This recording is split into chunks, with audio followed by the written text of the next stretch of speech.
Nur Rasyid 520-595 Hijriah. Nama lengkapnya Abu Al-Walid Muhammad Ibnu Rusyid, lahir di Spanyol pada tahun 520 Hijriah dan wafat di Maroko pada tahun 595 Hijriah. Beliau menguasai ilmu fikih, ilmu kalam, sastra Arab, matematika, fisika, astronomi, kedokteran, dan filsafat. Ibnu Rashid berpendapat antara filsafat dan agama Islam tidak bertentangan, bahkan Islam menganjurkan para pemeluknya untuk mempelajari ilmu filsafat. Sultan Mahmud 1785 sampai 1839 Masehi, pelopor pembaruan di kerajaan Turki Utsmani abad ke-19 sampai dengan di Mesir. Sultan Mahmud II lahir pada tahun 1785 dan wafat pada tahun 1839. Ia mempunyai latar belakang pendidikan tradisional dalam bidang pengetahuan agama, pengetahuan pemerintahan, sejarah dan sastra Arab, sastra Turki, dan sastra Persia. Mahmud diangkat menjadi sultan di tahun 1807 dalam usia kira-kira 22 tahun. Pada masa kesultanannya yang pertama, ia disibukkan dengan peperangan oleh Rusia dan usaha mendudukan daerah-daerah yang mempunyai kekuasaan otonomi barat. Setelah Sultan Mahmud II berkuasa, maka pusat pemerintahan kerajaan Turki Utsmani bertambah kuat. Ia akhirnya berpendapat bahwa tiba waktunya untuk memulai usaha-usaha pembaruan yang lama diata-atakan. Di antara pemikiran-pemikiran pembaruan Sultan Mahmud II sebagai berikut: menerapkan sistem demokrasi dalam pemerintahan, menghapus pengutusan sultan yang dianggap suci oleh rakyat, mendirikan sekolah kedokteran, militer, dan teknik. Assalamualaikum warahmatullahi wabarakatuh. Nama saya Harsa Pramestiswara.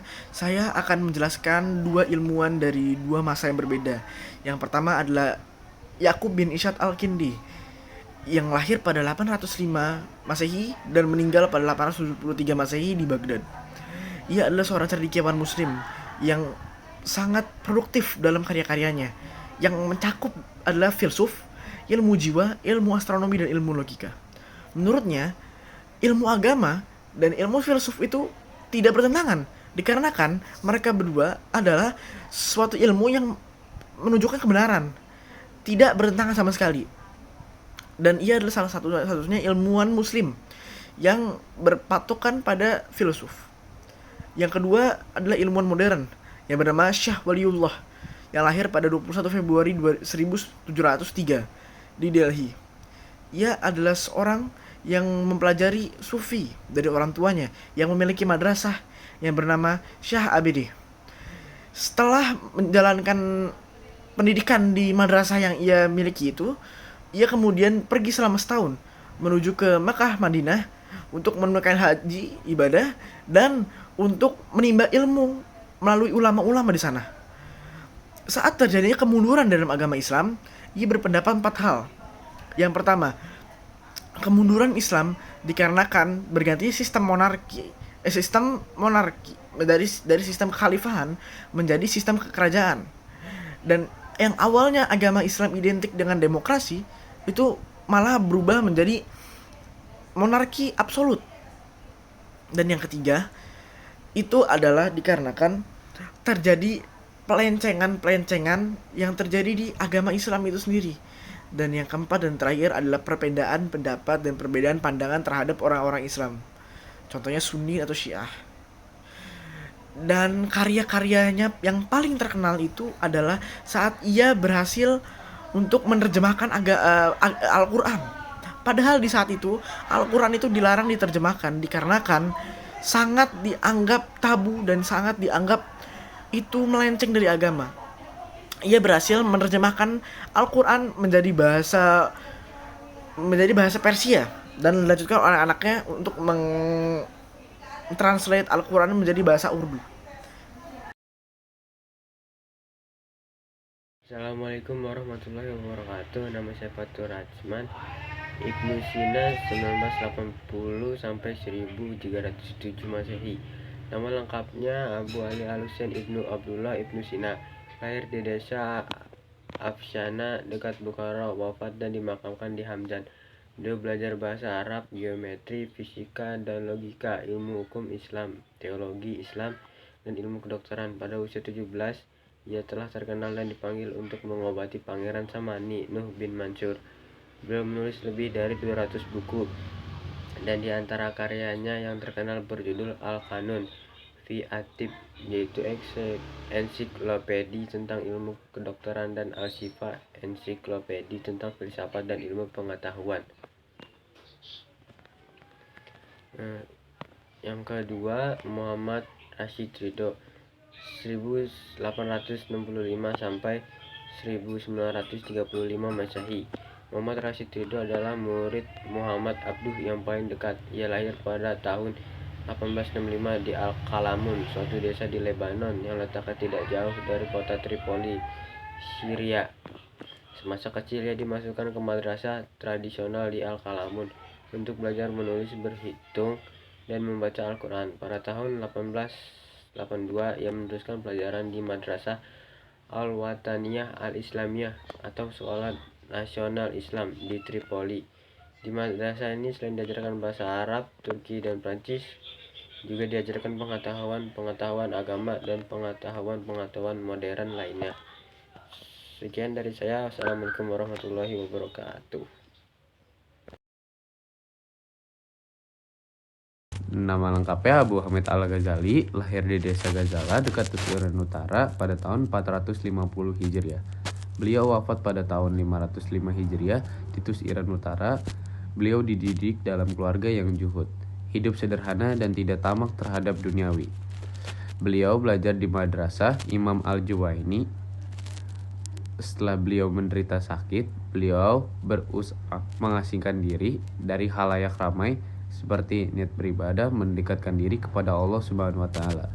Beliau kemudian menjalani kehidupan tasawuf selama 10 tahun di Damaskus, Yerusalem, Mekah, Madinah, dan Tus. Adapun jasa-jasa beliau terhadap umat Islam yang sangat banyak sekali, yaitu ada memimpin madrasah Nizamiyah di Baghdad dan sekaligus sebagai guru, mendirikan madrasah untuk para calon ahli fikih di Tus, menulis berbagai macam buku yang jumlahnya mencapai 288 buah, yang sangat banyak, mengenai tasawuf, teologi, filsafat, logika, dan fikih. Di antaranya banyak buku yang terkenal sampai sekarang, yaitu Ulum Adnin, membahas masalah ilmu akidah, ibadah, akhlak, dan juga tasawuf berdasarkan Al-Quran, hadis. Dalam bidang filsafat, beliau menulis At-Tafau, tidak konsistennya para filsuf. Al-Ghazali merupakan ulama yang sangat berpengaruh di dunia Islam. Rifa Bada Rafi Al-Tahtawi. Tokoh ini sering dikenal dengan sebutan Al-Tahtawi. Ia lahir pada tahun 1801 di Tahta, suatu kota yang terletak di Mesir bagian selatan, dan meninggal di Kairo pada tahun 1873. Al-Tahtawi mulai belajar di Universitas Al-Azhar Kairo ketika usianya 16 tahun. Ia menyelesaikan studi di Al-Azhar pada tahun 1822. Dalam waktu 5 tahun, beberapa pemikiran tentang pembaruan Islam yang diusungnya adalah seperti ajaran Islam bukan hanya mementingkan kesejahteraan hidup di akhirat belaka, tetapi juga hidup di dunia. Kekuasaan raja yang cenderung absolut harus dibatasi dengan syariat. Oleh karena itu, raja harus bermusyawarah dengan para kaum intelektual. Syariat harus diartikan sesuai dengan perkembangan modern. Para ulama harus mempelajari filsafat dan ilmu pengetahuan modern. Harga syariat dapat di tengah kehidupan masyarakat modern. Pendidikan harus bersifat universal. Misalnya wanita harus memperoleh pendidikan yang sama dengan seperti kaum pria, menjadi teman dalam kehidupan intelektual dan juga sosial. Umat Islam harus dinamis dan meninggalkan sifat statisnya. Assalamualaikum warahmatullahi wabarakatuh.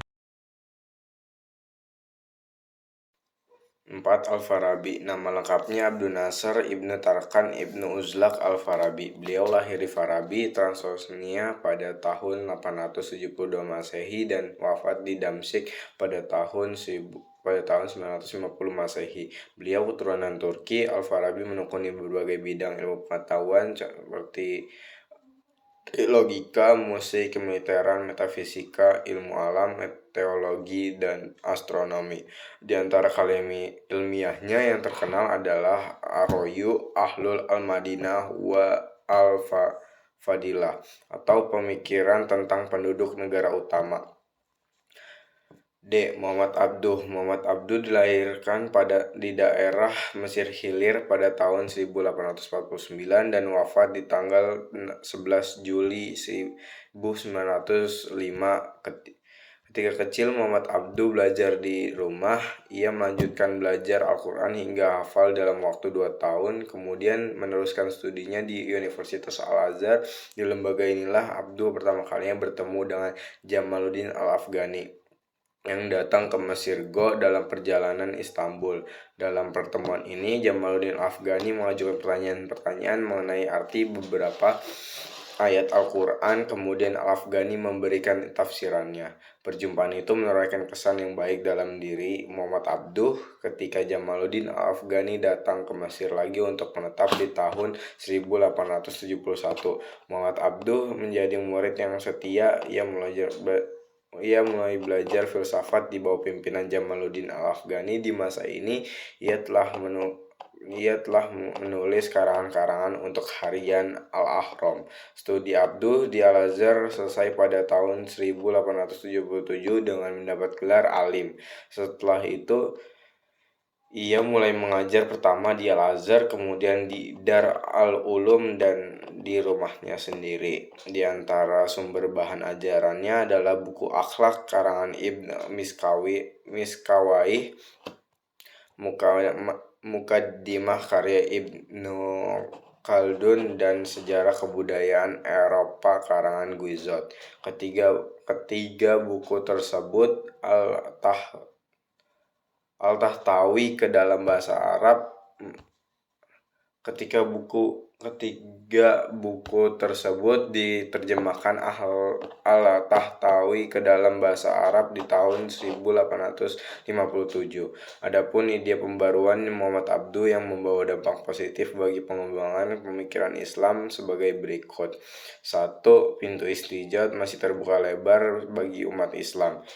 Istijhad merupakan dasar penting dalam menafsirkan kembali ajaran Islam. Kedua, Islam adalah ajaran rasional yang sejalan dengan akal. Dengan akal, maka ilmu pengetahuan menjadi maju. 3. Kekuasaan negara harus dibatasi oleh konstitusi yang dibuat oleh negara yang bersangkutan. Sekian. Al-Farabi bernama lengkap Abu Nas Muhammad Ibnu Tarknan Ibnu Uzlaq Al-Farabi. Lahir di Farabi, Transosania tahun 872 Masehi dan wafat di Damsyik pada tahun 950 Masehi. Berketurunan Turki, Al-Farabi menekuni berbagai bidang ilmu pengetahuan, antara lain logika, musik, kemiliteran, metafisika, ilmu alam, teologi, dan astronomi. Di antaranya karya ilmiahnya yang terkenal berjudul Ar-Royu Ahlul Al-Madinah wa Al-Fadilah. Jamaluddin Al-Afghani lahir di Afghanistan tahun 1839 dan meninggal tahun 1897 pada usia 22 tahun. Ia telah menjadi pembantu bagi Pangeran Dost Muhammad Khan di Afghanistan. Di tahun 1864 ia menjadi penasehat Sir Ali Khan. Beberapa tahun kemudian ia diangkat oleh Muhammad Azam Khan menjadi Perdana Menteri. Beberapa pemikiran Jamaluddin tentang pembaharuan Islam adalah sebagai berikut. Yang pertama, kemunduran Islam tidak disebabkan oleh karena Islamnya, melainkan karena umat Islam itu sendiri. Yang kedua, mengembalikan kejayaan Islam di masa lalu dan sekaligus menghadapi dunia modern. Maka umat Islam harus kembali pada ajaran Islam yang murni. Yang ketiga, corak pemerintahan autokrasi dan absolut harus diganti dengan pemerintahan demokratis. Yang keempat, tidak ada pemisahan antara agama dan politik.